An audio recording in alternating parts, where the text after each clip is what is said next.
Ya, terima kasih Masjid Tanah. Sila Sepang.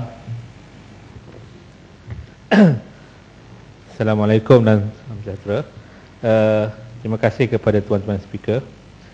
Saya mengambil kesempatan ini untuk turut sama mengambil partisipasi dalam perbahasan mengenai rang undang-undang pindaan yang dicadangkan. Seperti mana yang dikatakan oleh ahli parlimen yang lain, pada spiritnya, rohnya, pindaan ini tidaklah satu pindaan yang memberi satu kesan yang negatif kepada negara kita. Tetapi dalam masa yang sama, tuan-tuan speaker, saya rasa sebelum kita meluluskan mana-mana pindaan ini, kita harus mengkaji juga adakah negara kita sudah bersedia untuk membuka kemasukan peguam-peguam asing dalam negara kita ini. Sebab dikhawatiri pindaan ini adalah satu mukadimah ke arah untuk meluluskan ataupun untuk mengiktiraf ataupun untuk kerajaan mengiktiraf tentang TPPA. Jadi ini mungkin ke arah mukadimah ke arah itu. Jadi saya harap kerajaan mestilah bersikap telus untuk memberitahu kepada kita adakah cadangan pindaan ini adalah status desakan daripada pihak-pihak yang terlibat dalam negotiation untuk TPPA ini, dan untuk melihat bahawa Malaysia memberi komitmen ke atas perundingan tersebut, maka cadangan pindaan ini hendaklah dikemukakan seberapa segera yang boleh. Yang ini saya minta supaya kerajaan bersikap telus dan memberi kita penjelasan. Tuan-tuan speaker, kalau kita lihat the essence dengan izin pindaan ini adalah lebih kepada untuk melarang mana-mana pihak yang tidak mempunyai kelayakan dalam perundangan untuk bertindak sebagai seolah-olah mereka sebagai seorang peguam.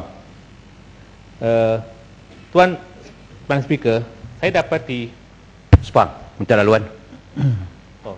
Ya, sila. Terima kasih Datuk Speaker.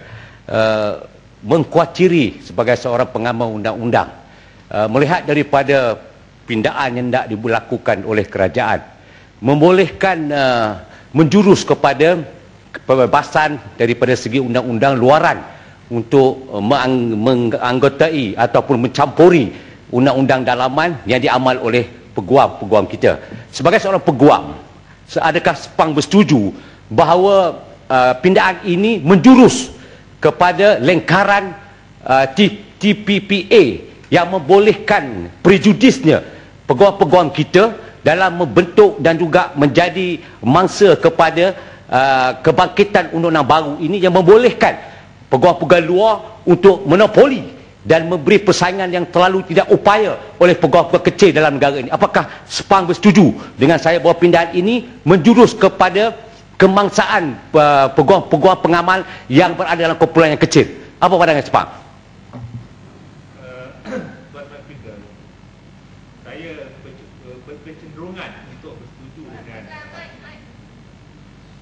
saya berkecenderungan untuk bersetuju dengan rakan saya, sebab saya melihat timing ataupun masa yang dicadangkan untuk pindaan ini yang begitu dekat dengan proses perundingan TPPA ini. Jadi kita khawatir kebimbangan kita, pihak kerajaan tidak dapat bersikap tegas dalam perundingan TPPA itu, sehingga kan apabila ada tekanan daripada pihak-pihak yang terlibat dalam TPPA itu, maka kerajaan bersedia secara gradual membuka ruang liberalisasi ini.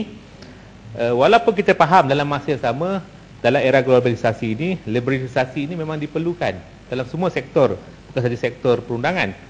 Tapi kita harap, di sinilah saya harap kerajaan betul-betul telus, sebab kita tak mahu pindaan ini adalah sebagai satu disguise untuk kita menerima TPPA ini. Tuan Timbalan Speaker, saya katakan tadi bahawa essence ataupun asas pindaan ini adalah untuk menghalang mana-mana pihak yang tidak layak. Dan saya harap dari segi pengertian tidak layak itu, kadang-kadang kita harus juga lanjutkan ke atas orang-orang yang kadang-kadang sering memberi kenyataan-kenyataan berkaitan dengan undang-undang ini. Sebagai contoh, pihak-pihak yang terlibat secara langsung seperti Ketua Polis Negara, seperti pengurusi SPR dan sebagainya, di mana mereka ini kadang-kadang juga memberikan kenyataan-kenyataan yang menyentuh tentang isu perundangan. Kita ambil contoh dalam isu mayat Chimpeng ataupun abu mayat dia. Saya melihat adanya pencanggahan yang jelas di pihak kerajaan sendiri. Sebagai contoh, Ketua Polis Negara menyatakan tak boleh langsung.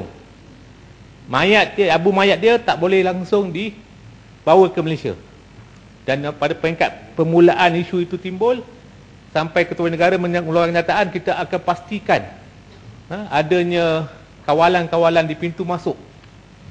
Sedangkan ketika itu belum lagi diketahui sama ada Chimpeng betul-betul mahukan dia punya abu mayat untuk dibawa.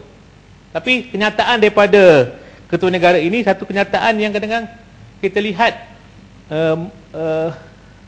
begitu prejudis kepada pihak Chimpeng ini ataupun pihak yang terlibat dalam isu ini. Jadi saya perhatikan, dan itulah pun diperakui oleh Timbalan Menteri juga, bahawa memang tidak ada undang-undang yang melarang mayat ataupun abu mayat dia dibawa ke dalam negara kita. Jadi kalau tidak ada larangan, tidak ada sekatan di segi undang-undang, mengapakah Ketua Negara boleh membuat kenyataan yang menunjukkan sifat prejudis yang begitu tebal? Sedangkan bekas Ketua Negara Tan Sri Rahim Noor membuat kenyataan yang boleh diakses di media-media alternatif, termasuklah di dalam Malaysia Kini. Saya nak quote apa yang diberitahu oleh Tan Sri Rahim Noor dalam yang direportkan dalam Malaysia Kini dan juga Malaysia Insider. Beliau mengatakan janganlah negara kita ini menjadi bahan ketawa dalam isu melarang Abu Chimpeng ini. Jangan jadi bahan ketawa. Ini adalah pihak yang memberi kenyataan ini adalah pihak yang terbabit. Tan Sri Rahim Noor adalah pihak yang diarahkan oleh kerajaan untuk berunding, dan dia menyatakan dia sendiri yang draft perjanjian itu. Kalau dia sendiri terlibat dalam mendraft perjanjian itu, dia mengatakan bukan sahaja abu mayat Chimpeng seharusnya dibenarkan bawa ke Malaysia. Malahan dia kata sepatutnya Chimpeng juga seharusnya masa dia hidup dibenarkan untuk masuk ke Malaysia. Ini bukan saya kata, ini Tan Sri Rahim Noor. Kalaulah yang kenyataan ini adalah orang-orang daripada pihak Pakatan Rakyat, kalau yang bercakap ini sebagai contoh Tuan Haji Mak Sabu, kita akan lihat 1000 report akan dibuat, seperti mana kes Mak Indra. Tapi bila Rahim Noor bercakap, tak ada seorang pun menteri, ahli parlimen, Barisan Nasional yang berani mencanggah kenyataan Tan Sri Rahim Noor. Jadi seolah-olah kita melihat segala isu yang berkaitan dengan Chimpeng ini, mereka bercakap semata-mata kerana emosi, bukan kerana fakta sejarah, bukan kerana kemanusiaan dan sebagainya. Tuan Speaker, kita harus mengakui, sama ada kita suka tak suka, pihak yang terbabit dalam menuntut kemerdekaan, yang memperjuangkan kemerdekaan negara kita, tidak terhad kepada golongan-golongan tertentu. Chimpeng ada dia punya sumbangan. Malahan Henry Geni, ni saya nak beritahu pada orang-orang UMNO ni, mereka mungkin tak tahu, Henry Geni adalah orang yang terlibat membunuh orang Islam di Palestin, tapi dia dibunuh oleh Chimpeng. Bagi kita, pembunuhan oleh Chimpeng ke atas Tan Sri Geni, kita patut berasa bangga kerana Tan Sri Geni adalah orang yang terlibat membunuh, menjatuhkan darah umat Islam di Palestin. Ini fakta sejarah. Kalau kita cakap tentang fakta sejarah, kita harus adil. Kita jangan bercakap macam pemimpin perkasa. Kita jangan bercakap macam pemimpin yang tidak berbuta sejarah. Sejarah ini adalah satu benda yang kita harus adil. Kalau mereka terlibat dalam perjuangan menentang penjajah, Rahim Noh mengatakan sendiri, seharusnya ahli sejarah mengkaji sumbangan Chimpeng. Ini bukan saya kata, Rahim Noh kata. Kalaulah Tuan Ahli Parlimen Gelang Patah, Permatang Pau kata, kita mesti kaji sejarah sumbangan Chimpeng. Hari ini dia bercakap, semalam dah kena tangkap. Sebab apa? Sebab negara kita tidak melihat apa yang dicakap, dilihat siapa yang bercakap. Ya, Masjid Tanah Bangun. Saya nak tanyalah, Yang Berhormat Sepang duk melalut banyak-banyak, ada apa kena-mengena Chimpeng dengan LPA ni, Legal Profession Act ni? Tolong terus bahas tentang ni lah kita ni. Terima kasih kepada Masjid Tanah. Masjid Tanah, terima kasihlah. Saya nak katakan ada hubungan. Saya nak katakan pihak-pihak yang bercakap tentang undang-undang ni kena cakap dengan betul. Sebab undang-undang ini melarang orang-orang yang bukan peguam untuk memberi nasihat guaman. Jadi kalau ketua negara yang sepatutnya tahu undang-undang bercakap pun macam pemimpin perkasa, kalau KPN macam gini bersepah kat cukit, kita boleh dapat pemimpin. Kalau KPN sebagai orang yang mempunyai kuasa, mempunyai satu pangkat yang tinggi, sepatutnya bercakap dengan nada, dengan emosi yang calm, yang tidak terpengaruh dengan mana-mana pihak. Sebab itulah saya mengatakan bahawa dari segi kita bercakap tentang undang-undang ni, kita mesti bercakap dengan fakta. Kita mesti ikut peruntukan undang-undang yang betul, supaya segala kenyataan kita tidak bersifat prejudis.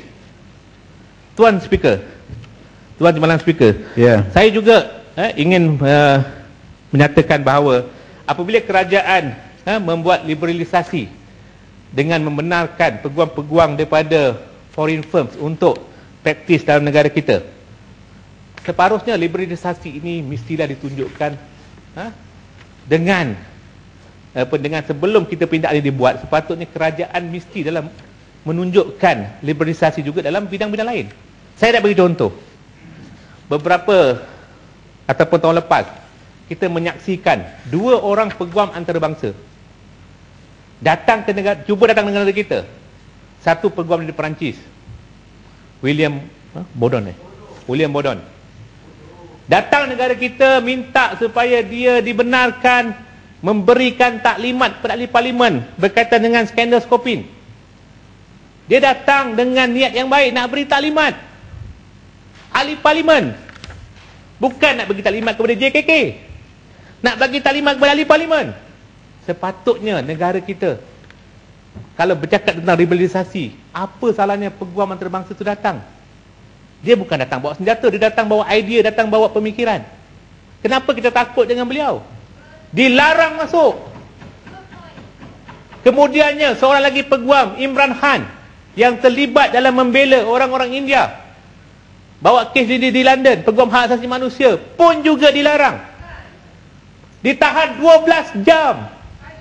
Dan pukul 2 pagi dibawa balik ke London. Ini adalah satu keadaan yang memalukan.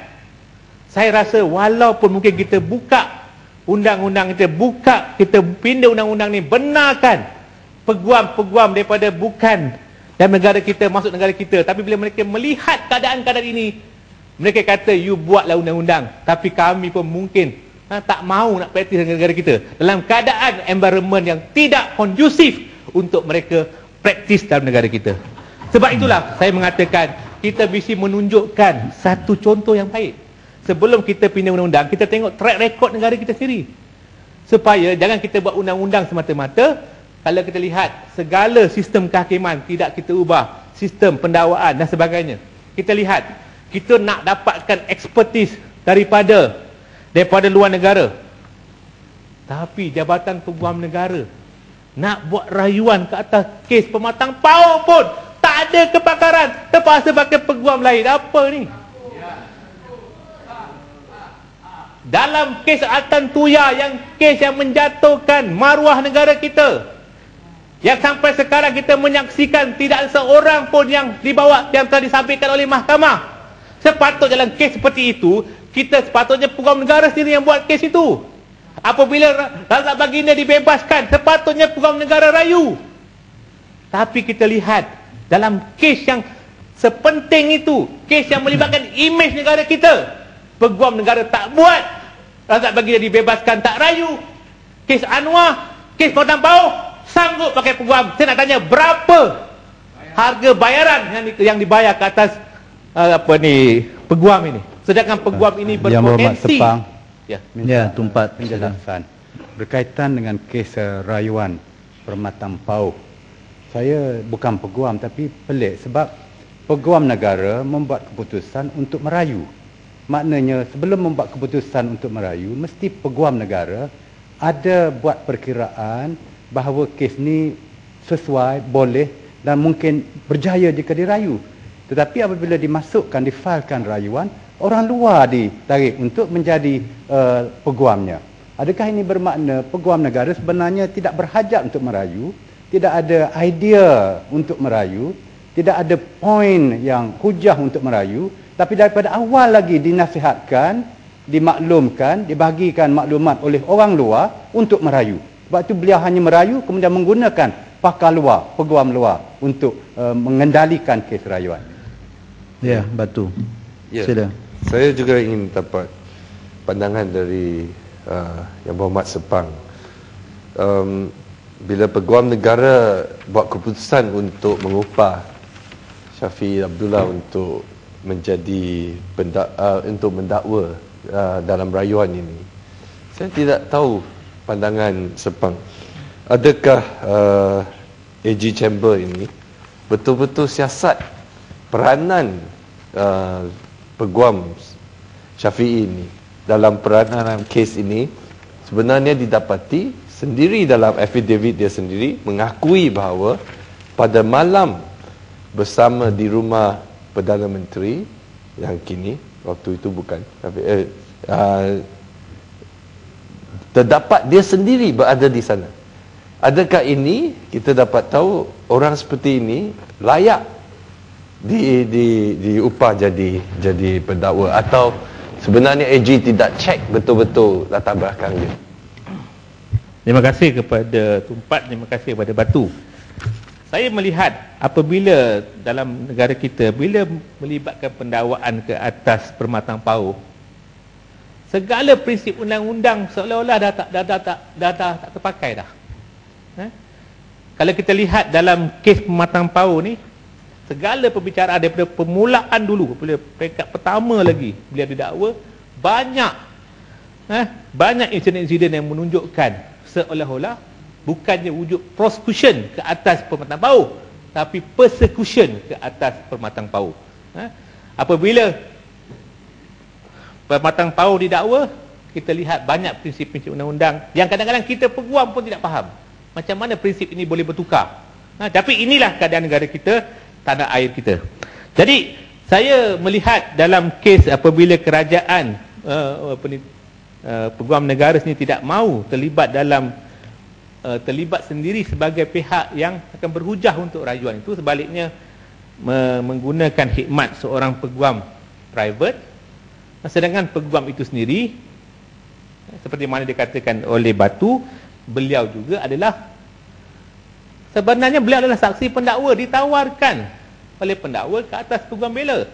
Walaupun hujah mengatakan, pembela tidak panggil beliau sebagai saksi. Kita kena faham, dalam rayuan nanti, sekiranya rayuan dibenarkan, mahkamah mungkin boleh memutuskan supaya kes itu mungkin sama ada bicara semula ataupun dan sebagainya, dan ketika itu mungkin peguam yang terlibat dalam mendakwa ini kemungkinan akan dipanggil saksi. Maknanya ruang itu ada. Sepatutnya pihak kerajaan harus sensitif. Biarlah kita membuat apa-apa keputusan sama ada mendakwa ataupun merayu ke atas mana-mana kes jenayah ini, kita mestilah berpegang kepada prinsip kebenaran, prinsip keadilan yang sebenar, supaya rakyat tidak pertikaikan. Sekarang ini bila kita benarkan peguam private untuk mendakwa, untuk terlibat dalam pendakwaan, terlibat dalam rayuan, sedangkan dalam kes Atantuya yang lebih penting, yang kita rasa kes yang seperti itu, kalau sekiranya kerajaan nak pakai private pun kita boleh terima lagi, sebab dia tidak melibatkan kepentingan mana-mana. Memang saya akui dari segi sistem perundangan negara-negara lain pun di Australia sebagai contoh, memang kadang-kadang kerajaan boleh membenarkan peguam-peguam senior yang ada pengalaman untuk mengendalikan kes-kes pendakwan. Ini bukan perkara yang luar biasa. Tapi keadaan negara kita ini, apabila banyak berlaku insiden-insiden yang dipertikaikan ini, jadi apabila kerajaan mengambil tindakan untuk mengambil peguam private ini, dia menimbulkan satu keadaan yang orang boleh mempertikaikan kewibawaan peguam negara itu sendiri. Sebab itulah saya menyarankan supaya kerajaan, oleh kerana rayuan ini belum lagi diteruskan, kerajaan mestilah tarik balik, biar peguam negara.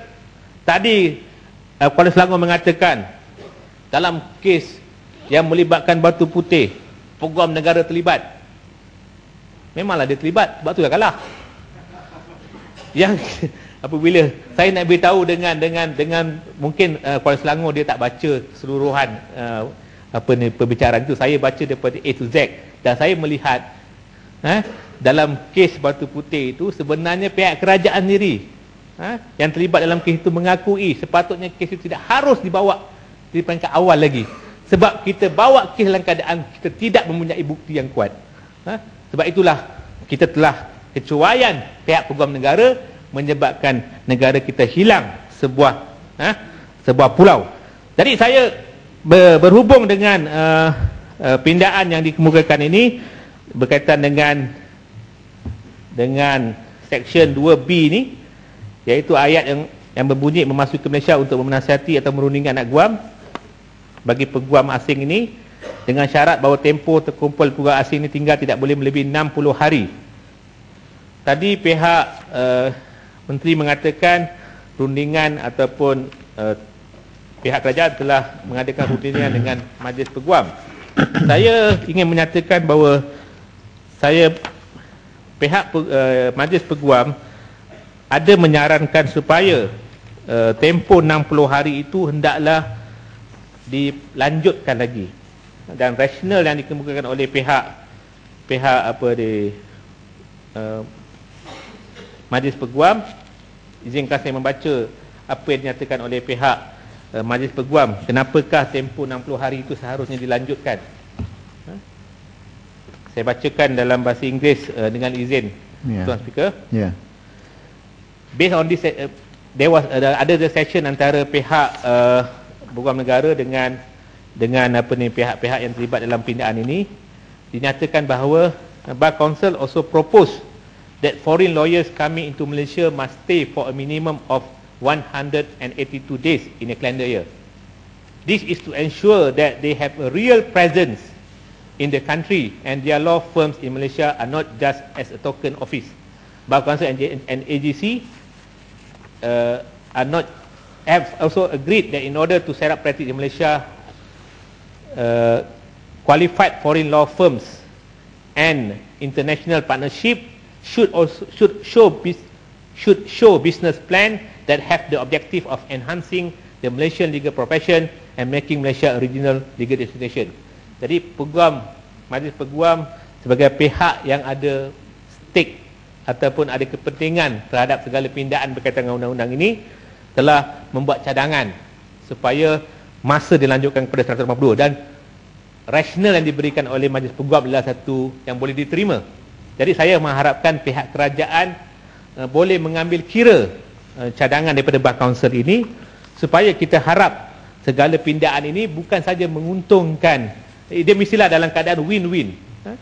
Dia mesti dalam keadaan menguntungkan pihak peguam di dalam negara kita dan juga peguam-peguam asing yang akan dibenarkan untuk praktis atau beramal dalam negara kita.